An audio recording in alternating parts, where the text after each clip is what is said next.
Hi, this is Jess Mahler, and this is my video for Module 1, and I will be analyzing Google Forms for my formative assessment technology.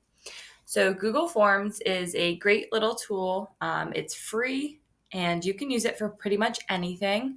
I use it with my math classes, my English classes, reading classes, pretty much anything you want to ask the students, you can put it on a Google form.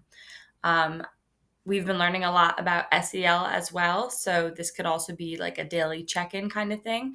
I used this during the pandemic when we first shut down. I used this as like a check-in with my students, and I would just ask them how they were doing, if they needed help with any of their work, and if they had any additional questions that I can help answer. So I think the versatility of Google Forms is pretty great, and that's why I use it for a lot of quick little check ins with my students. I kind of think of them like exit tickets. Sometimes I assign them as homework, but it's really just a way for me to check in and see how the students are understanding the content that I'm trying to teach. So, how it works is you can choose one of these templates at the top here, or you can just start blank and create your own and add your own questions as you go. I clicked on the exit ticket one here, and I'll just kind of show you what you can do with that. So this one was preloaded with questions already. So students would fill in their name and email. They can tell you one important thing they learned in class today. Did you feel prepared for today's lesson? Why or why not? And what would make today's lesson more effective? So this is a good way just to check in with students to see what they learned throughout the lesson and what you can improve on as an educator or what you need to reteach like the next class. So that was pretty cool. It was a pre-made one already there, but if you wanted to, you could just hit the plus sign on the side here and add any question that you want. And there's a lot of different kinds of questions. So you can do questions that require like short answer, one word answers, paragraph, longer answers, multiple choice, check boxes, which would be more than one correct answer for multiple choice, a drop down menu where students will have, a list of choices, kind of like a word bank where they get to choose from. You could also upload, like if you have an image. I have definitely used this for math class for like fractions and things where you can't really type it on a keyboard, but you can have a visual. So I've uploaded that before. So there's a lot of different things that you can use to check in with your students and ask them questions.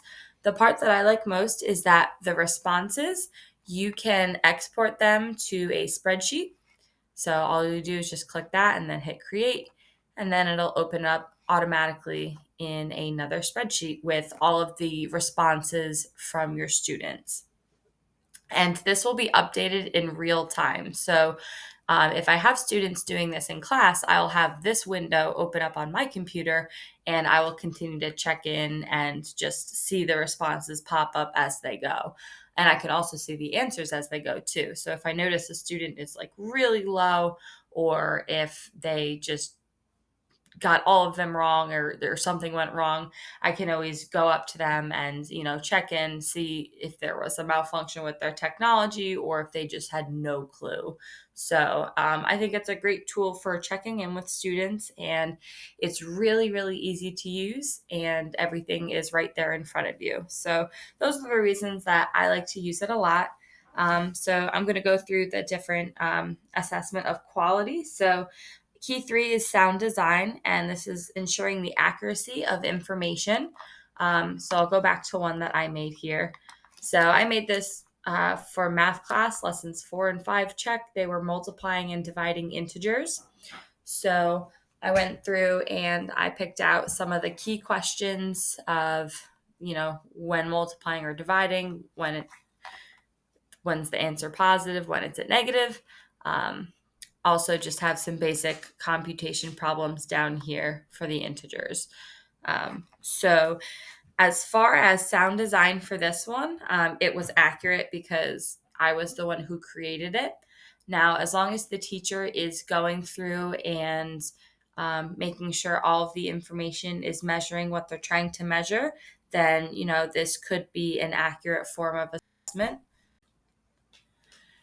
But if there are teachers who do not have experience in how to create these kinds of formative assessment tools, then they could not be as reliable as they could if teachers had the proper training in how to create them.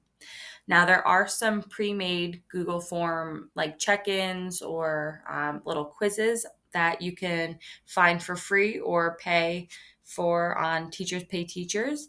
But I will caution with that because anyone can make anything and charge any price for it. So if you do choose to go on Teachers Pay Teachers, just make sure you go through the questions and make sure that they're asking the concepts that you are trying to assess your students on, because you're the one teaching your students. So you should know which questions to ask and which ones are not really relevant to the key learning target. So as far as sound design goes, it can be both reliable and unreliable depending on who is creating the questions and the content. So key 4 is formative usefulness, which is using practices effectively. And I think that this is a great way to see which students are mastering the intended learning targets. The students' results will show the teacher which students struggled, and it also shows which specific concepts the students struggled with.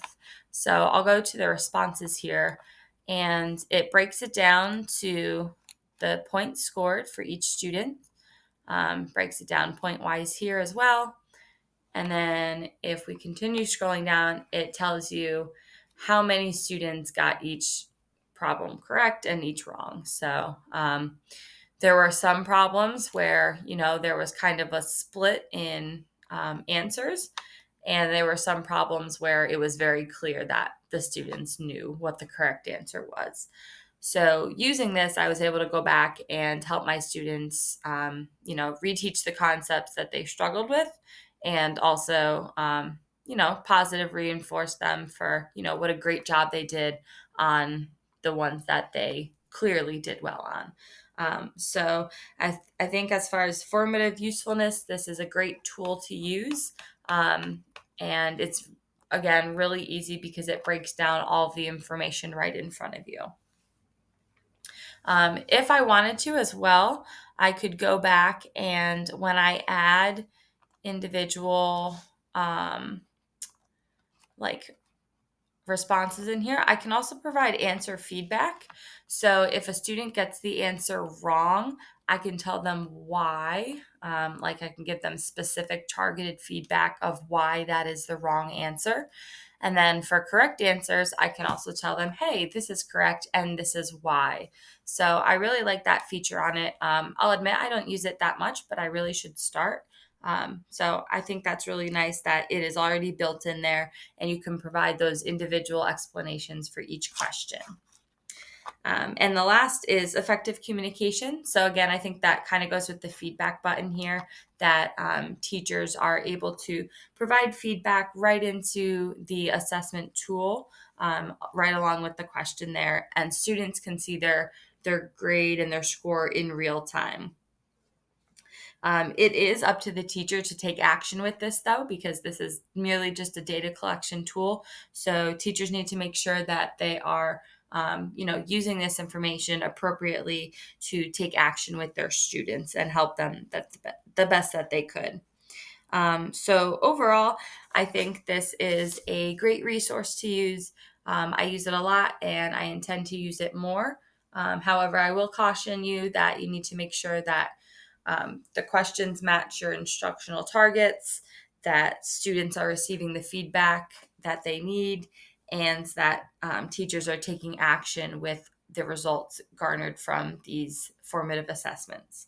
I hope you enjoyed my video. And if you have any questions about Google Forms, please let me know because I use it quite a lot. Thank you.